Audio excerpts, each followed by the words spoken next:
under Russian rule.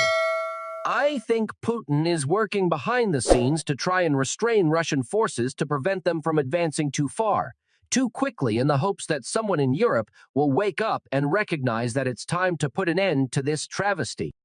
We obviously refuse to do that. In fact, if you look at this latest budgetary request from the White House, we're shipping $60 billion to Ukraine. People are saying, well, my God, is this more weaponry and so forth?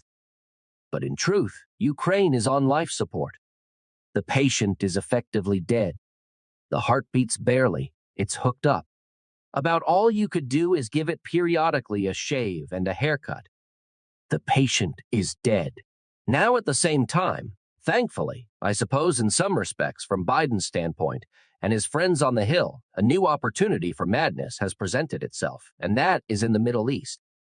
You have lots of very foolish people who've decided that this is something that Israel and the United States should capitalize on, that this is Israel's time to strike and wage a war of annihilation against Gaza and its population, without understanding that this is enraging the entire Muslim world, from Morocco all the way to Indonesia. We're also pretending, and I think the Israelis are making this mistake as well, that the region is largely unchanged from what it was 50 years ago. Just as they went through something similar in '73, where they were surprised and had to rebound from it, now they think, well, we'll take advantage of this, and we'll just settle our differences. Net and Yahoo, who effectively, for all intents and purposes, controls the United States Congress and effectively determines what we will do for them militarily and otherwise, thinks that this is the moment to crush Hamas. Problem is, Hamas is probably not going to be crushed. If they go into God at all, they're going to take heavy casualties. They'll kill lots of people, most of whom are not necessarily part of Hamas. The international situation will get worse, and Hamas is more than just a group of people. It's an idea. You can kill lots of people, but killing ideas is a tough challenge, and in the meantime, you've got a very ominous development. Iran, of course, is a very powerful state. People act as though, well, it's backward. Not really. You've got to look at its arsenal of missiles, its developments in aerospace science, its technology, its engineers. No, Iran does not possess a large ground force that it would hurl into action, but it can reasonably destroy Israel with the missile arsenal at its disposal.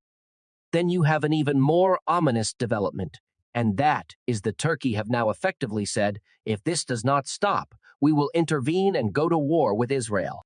Well, Turkey has almost 90 million people as the largest army in NATO large air forces, large everything. It has the largest drone fleet, over 500 or something in that neighborhood of dangerous drones in the world. Whereas Great Britain has 10, the churches have over 500, so did the Iranians. They've developed some of the most lethal things.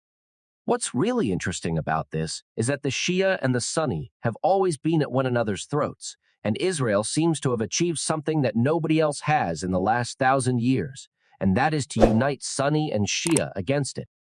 We are now shipping over, as I understand it, at least 4 carrier battle groups, along with battalions of air and missile defense forces, probably a couple of thousand special forces. Remember, we've already got 1,000 American soldiers in Syria, in close proximity to both Turkey and Iran, which is not a good thing. A couple of weeks ago, we shot down a Turkish drone. This morning, I guess, we launched strikes at Iranian-backed militias in the area. It looks bad, and I don't think we're ready for any of it. We don't have any ground forces to send. The U.S. Army is down to 450,000. It's obviously demoralized and miserable. I don't think we're in a position to do much. A couple of thousand Marines sitting offshore is interesting, but not terribly potent. If they try to go ashore, they'll be nice targets, but I don't think they're going to add much. The best that we can do is launch air power and cruise missiles, which we've already begun. This puts us at war, obviously, with Iran and potentially Turkey.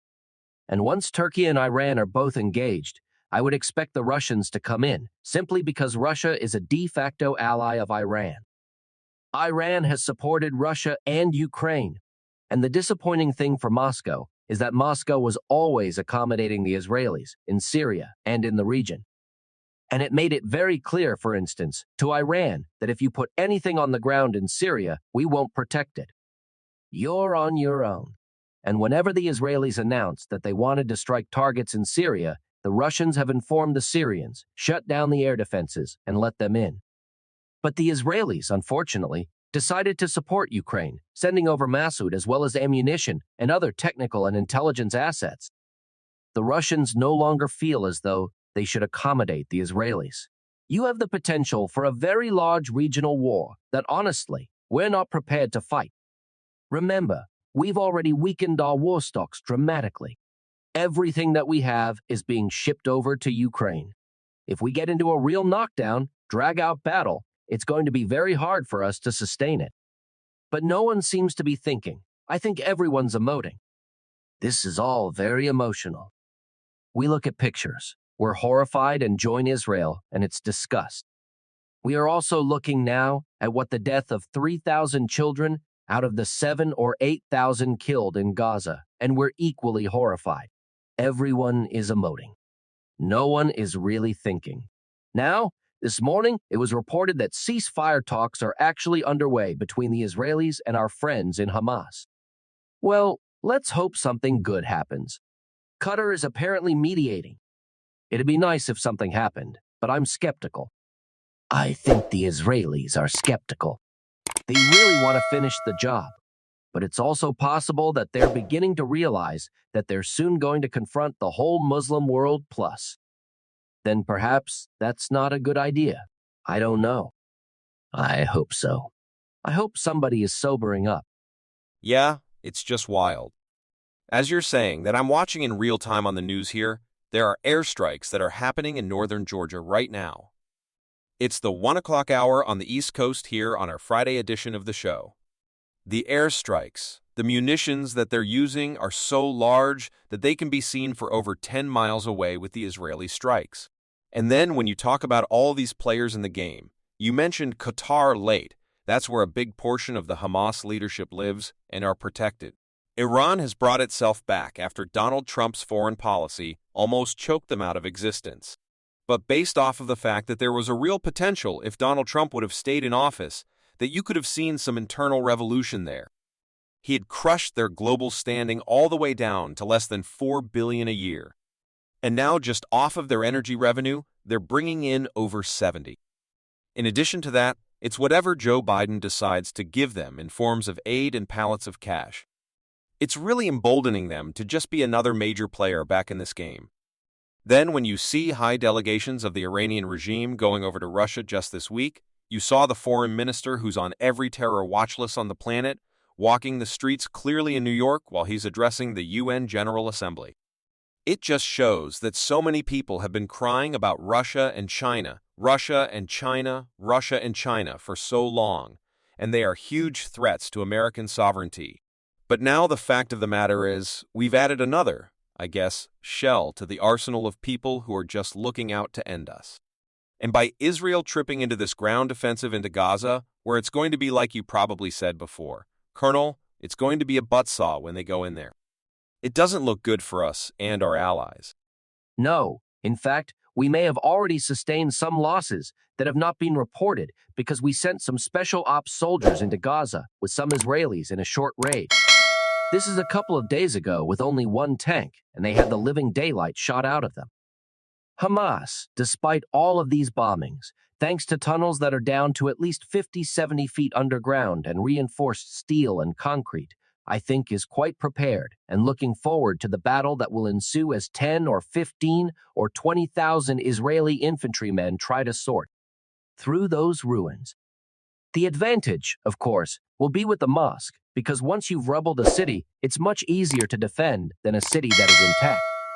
Now, as far as Russia and China, I don't agree with the characterization of those states as our enemies.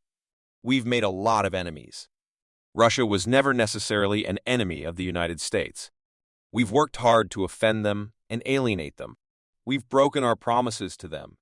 As far as China